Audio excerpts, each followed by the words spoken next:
What's going on, world? It's your boy Gemini Brown here, back with another episode of Nalo Kicking Knowledge. Today, we'll be discussing the spiritual significance of your hair, detachment, as well as showing some gratitude. So, let's get into it. It is the last day of Taurus season. I'm out here early morning, Jupiter day, just soaking it in, and I really felt compelled to make make this video.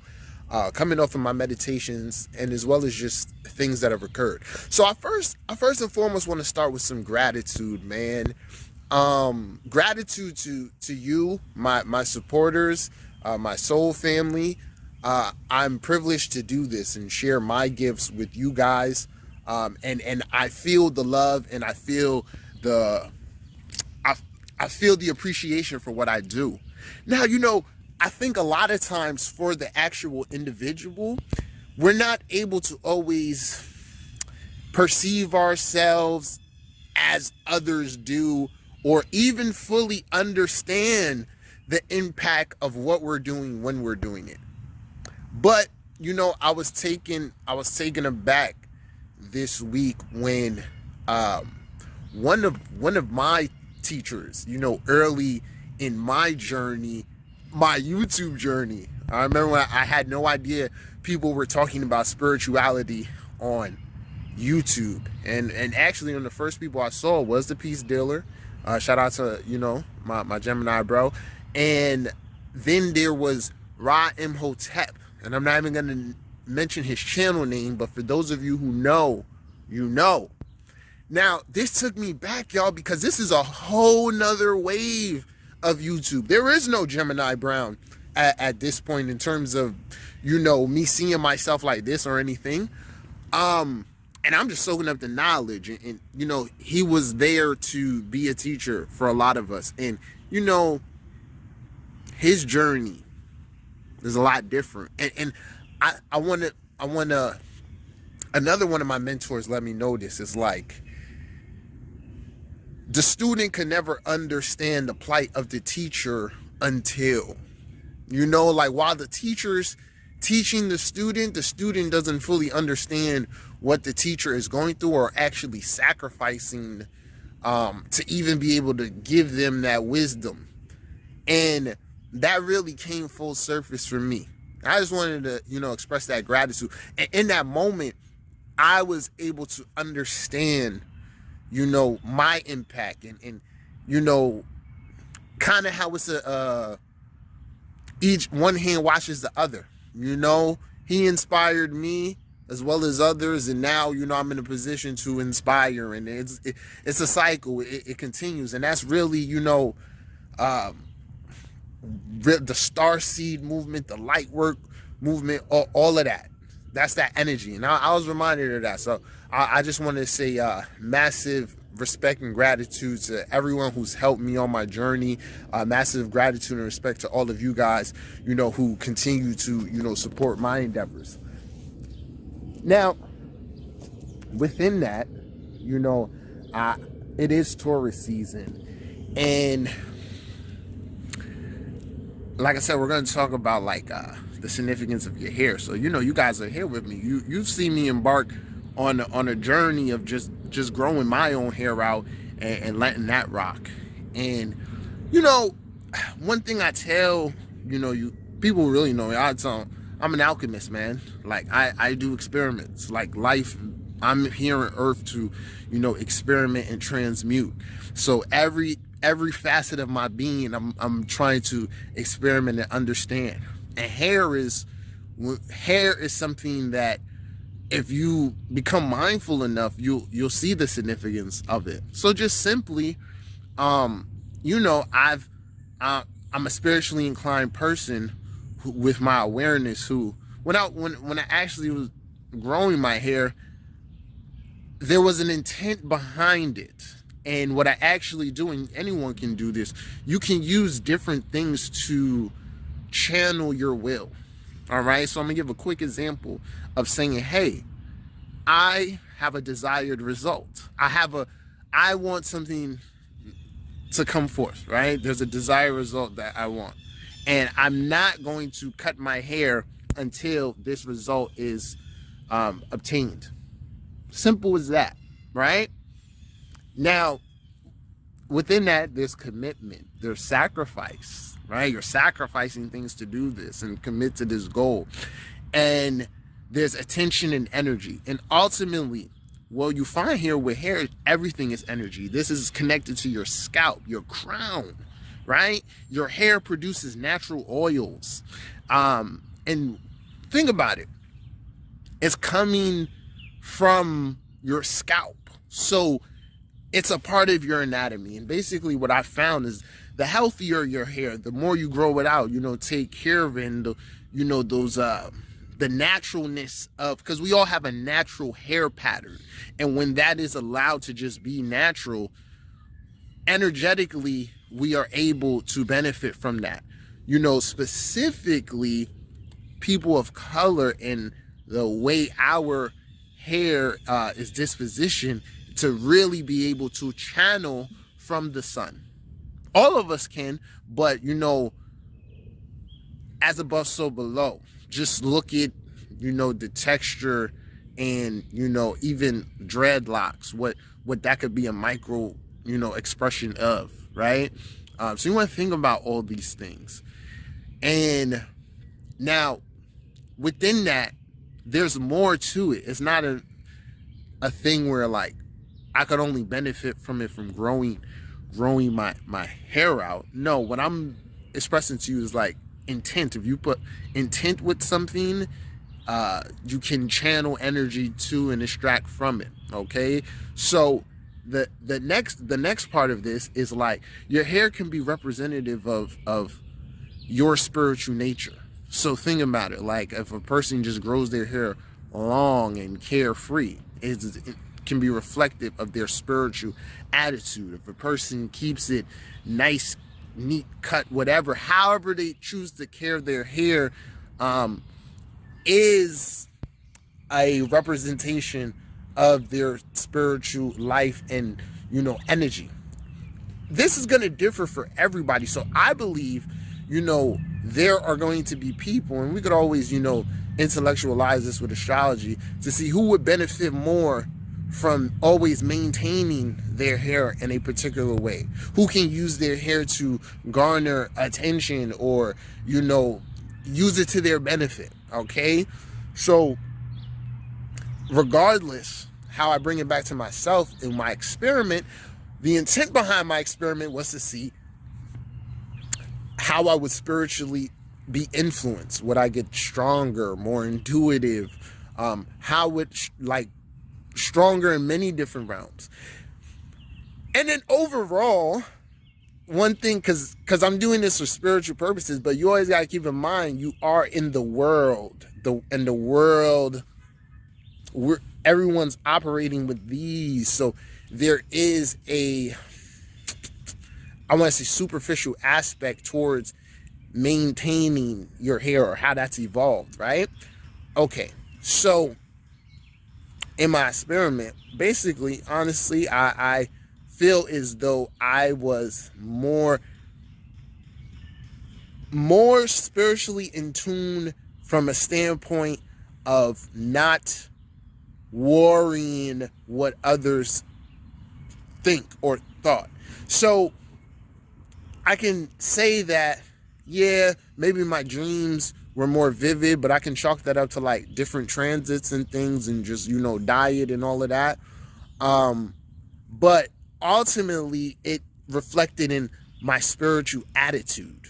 So there's days when your hair, you just let it be. You just let your hair be. Simple. You know what I'm saying? Now that ideology can, we can equivalent to like being in flow, right? Just be in flow, letting go. I'm just going to let it be what it is. Okay. Now, then I go, and then there's a component of how people, react to you. And then I think that'll be to the individual, right? Now, I traditionally have a younger looking face. So, by growing my hair out naturally, I'm going to add some years or look a little bit more mature than I would if when it's short. So I obviously noted things like, okay, maybe not being carded as much or, things like that.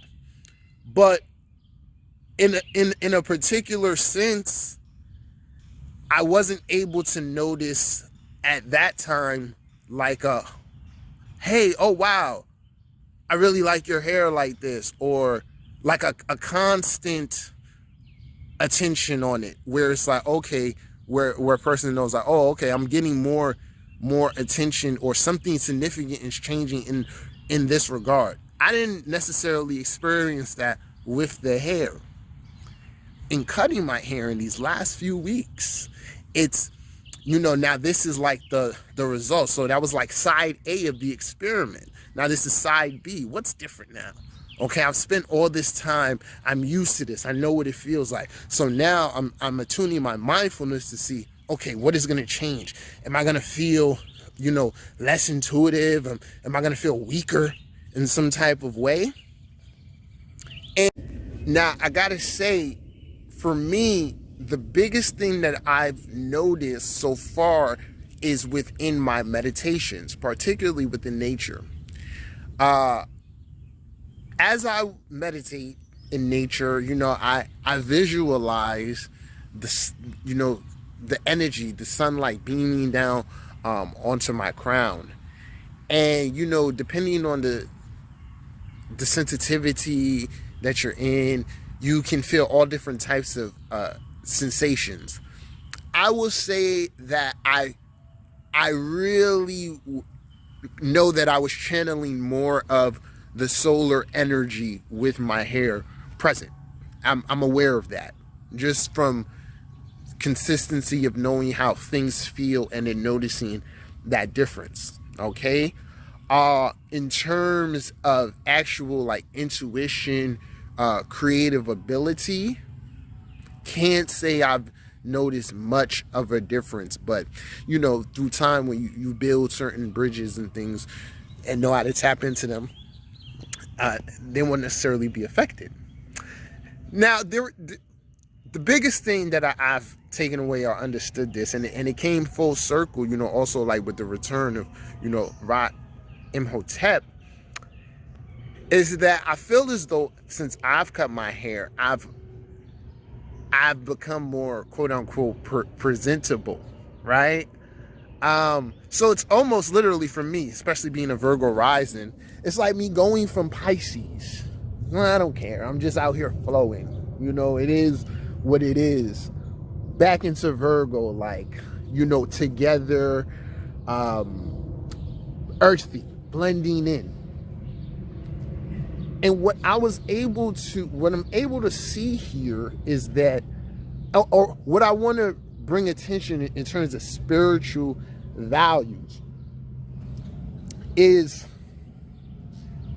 if I was not in this package, would you still be able to receive my teachings? If I just disbanded my appearance, but my energy and wisdom were the same, would you worry about me? What would your analytical mind say? You know what I'm saying? Or how would you be able to still receive the message? That's the best I can say. And it leads me to, a bigger thing, because Mercury's home in Gemini, and it is the mind, people. And it's led me to this understanding I know within myself. Like, in this lifetime, I'm blessed to have certain advantages and things in my path, because it's all a part of the role that I'm playing. For example, I am a sun in the 10th house. That is the original house of Capricorn. So regardless of the sign that is present there, this sun individual is going to have a Capricorn appeal or vibration to them. So, in my own journey, like once I really got into my 10th house at some point in my early adult life, my appearance changed. I naturally became more Capricorn. And with that, there were advantages. You notice things about how people react to you. Okay? So, but the thing about myself at this point in my journey, I've experienced and I'm in tune enough to the part of myself that didn't have these advantages, or that is already detached from here. So to be a part of the material world is to really enjoy it when you aren't attached to it, knowing that any minute I can detach from this thing and still be who I am. So as Taurus season ends, I really gotta encourage you to take a look at what you value and what you need to detach from. Anything that you value or you have an attachment to, just know that in the detachment from that thing is a greater power, i.e. Scorpio, Pluto. Okay? And it also, I also want to say with this, another one of my mentors years ago has said, a student never, in the moment of the teachings, never fully understands the plight of the teacher. Like the student doesn't understand what the teacher is going through or has gone through or has sacrificed in that moment. But eventually he will. And yeah, man, I was just aware of that. I was just aware of just the time that we're living in. And there's more here too, because in speaking a little bit more on, Ra Imhotep, those of you know, when you make noise to a certain extent, things happen. When certain eyes get on you, you got to switch up your movements. And I know for myself, I've always been intuitively aware of this. So I always just encourage it to you people that in anything you do, any type of spiritual work, tap in with your guides and always ask for, protection, and that only the correct people or energy be guided towards you. But at the end of the day, your intent in real and the things that you're valuing are going to give you the result in the circumstances. So you'll really want to keep that in mind. But like I said, man, on this last day of Taurus, you should check yourself just in terms of your spirituality, because the journey could get crazy. It can get crazy. And I guess at this point, I would tell y'all to also go rewatch The Matrix. And rewatch The Matrix just from a standpoint that, like, Neo got ripped away from reality and had a choice on whether, I'm actually going to embrace the truth or I'm going to go back to the fuckery. And he embraced the truth, and the truth stripped him down. The truth strips you down. Look at The Matrix. Look at the construction of that. And just, what if this all is simulation? I'm presenting hypothetical. What if, right? So what do you value, and can you let go of it? I'm gonna end it here. So as Gemini season begins, I'll be back with some more. Got some goodies on the way. Feel free to chime in. Let me know your thoughts. If you haven't subscribed to my channel, you can do so now. If you need a reading, click the description link, send me an email. We'll set something up. Until next time, peace.